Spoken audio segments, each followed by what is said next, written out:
Today on So Sonic, we're doing something a little bit different. I'm just going to talk about how 9/11 killed country music. Just going to go off the cuff, not even going to really edit this video much, if at all. Maybe a few cuts here and there.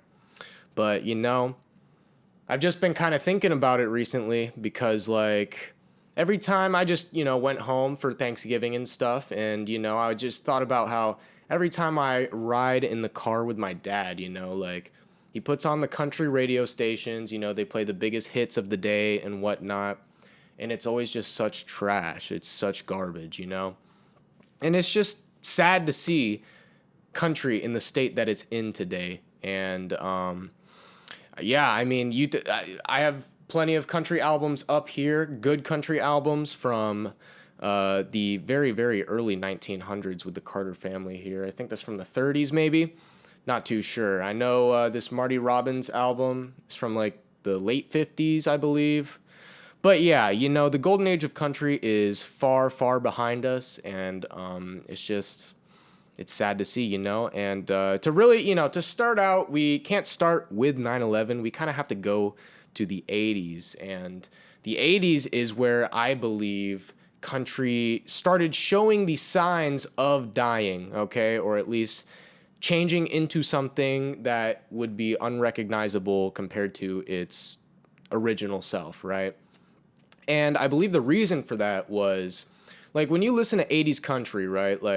There's a lot of great stuff in 80s country. Don't get me wrong. I like 80s country. I don't think it's bad by any means. There's a lot of great stuff in 80s country. But when you listen to some of the biggest hits of the 80s and some of the songs that aren't even, big hits, you can hear that country starts to get a little more polished, a little more in the studio than previous decades. Obviously, this definitely has to do with rising technology, evolving, improving technology of the times. And it's obvious that bands and artists are going to make use of all of the available resources that they have on hand, right? And I think part of the reason why country started getting popified, if I can use that, made up word, is because of the heavy usage of synths and drum machines and super reverby snares in 80s pop music, I think the 80s is when country really started to actually mirror pop music for the first time in its lifetime. But the 80s is really where it starts to happen. You can really hear it. It starts to get more polished. And then in the 90s, it just gets worse. Once again, disclaimer, I still like 90s country. There's so much good 90s country, There's plenty of great 90s country. Still a great decade for the genre. But you still hear this this widespread polish, I don't know. This widespread polish on all of these mainstream country artists, and you're starting to get the rise, the debut years of contemporary mainstream country artists, like Tim McGraw and Toby Keith, rest in peace. And people like that, people that are still around today for the most part. But you can really hear it in the 90s, and I think it really starts to go downhill in some of the more mainstream 90s country. But then, obviously, turn of the century happens, and early 2000s, 2001, September 11th happens, and that's the end, man. That is the end. That was the fat lady singing, the swan song of country music as a genre. And I'm somewhat joking because, obviously there's still great country being made, but just from a mainstream perspective, stuff that you hear on the radio is just totally different, and that's a shame. But 9/11 happened, and that basically spawned the subgenres of bro country, super patriotic, nationalist country, bootlicker country. I don't know if can I say that on YouTube? I don't know. I don't know any of the rules here. Maybe I'll bleep that out. I don't know. But anyway, Yeah, like that's where you get artists like Brantley Gilbert and like Morgan Wallen and songs like Courtesy of the Red, White, and Blue. And listen, Toby Keith, I like some Toby Keith stuff. You know, he's not totally a sellout. He has some good stuff, you know, especially in his early years. I should have been a cowboy. That's a great song. But you know, Courtesy of the Red, White, and Blue, bro, like that's the bootlicker anthem, bro. That is the bootlicker anthem, bro. That's like the five finger death punch. Wrong Side of Heaven or whatever that song is. That's the country version of that song, dude. It sucks, okay? And yeah, ever since then, it's just been a downhill slide for country as a genre. And I think due to the fact that country started becoming more of like it became more important to be patriotic and like be Republican, for lack of a better word, you know, like it's very Republican. It's much more right wing than post 2000, or I mean pre 2000, and it's just very, very different from what it used to be. I mean, you used to have artists like Johnny Cash and like Waylon Jennings and like real outlaws, bro. You know, like true blood American, like came up from nothing, like outlaws. You know, and it's just like it's like the pop scene too. You know, it's actually worse than the pop scene. Like, we'll get into that, but.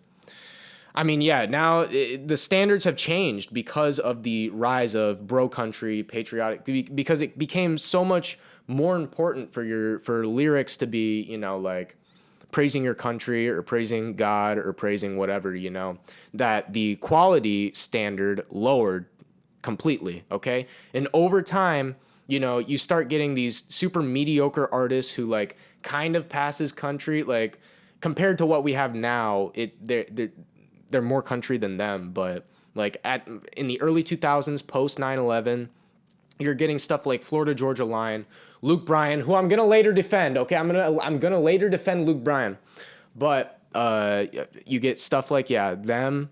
Can't think of anyone else at the moment, but you know who I'm talking about. You know what I'm Jason Aldean, stuff like that. You know, and the standards just really lower, and over time it just gets more and more popified because less and less people care about what's actually going on in the songs, you know? Country music used to be about struggle to live, you know, heartbreak, cowboys, outlaws, good horses, bad dogs, cattle, saddles, you know, cooking your breakfast beans in the same pot that you brewed your coffee in, you know? Like, that's all out the window now, and it's just sad to see. Like now we have artists like Dan and Shay, Shabuzi, Sam Hunt. Like give me a break, bro. Like give me a break. And there's other artists too, like Thomas Rhett, and like the bar has lowered so much that if you look at the country hits today, like there's so much trash, but you put something like say Sam Hunt next to a Dan and Shay, and Sam Hunt sounds much more country than Dan and Shay, right? But it's still garbage. Like the fact that you can even call Sam Hunt country compared to what is seemingly another country artist is ridiculous. Like it's ridiculous. And if you were to place Sam Hunt in the 70s, I mean, obviously his music. If you were to play Sam Hunt in like the 90s, people would call him like an R&B singer or something, you know? It's just ridiculous, man. It's ridiculous. It's sad to see, and it's only really gotten worse over the years, in my opinion. But there's still hope, you know? We still have artists that are, you know, reviving country music, you know, making it rise like a phoenix from the ashes, right?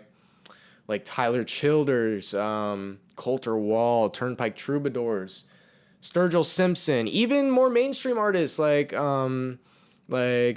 Billy Strings, and even Chris Stapleton. You know, Chris Stapleton, he gets a little poppy from time to time, you know, especially on his album Starting Over. But he has some good country, true neo-traditional stuff, and I like that about him, you know? And so it's not completely hopeless. It's definitely not completely hopeless.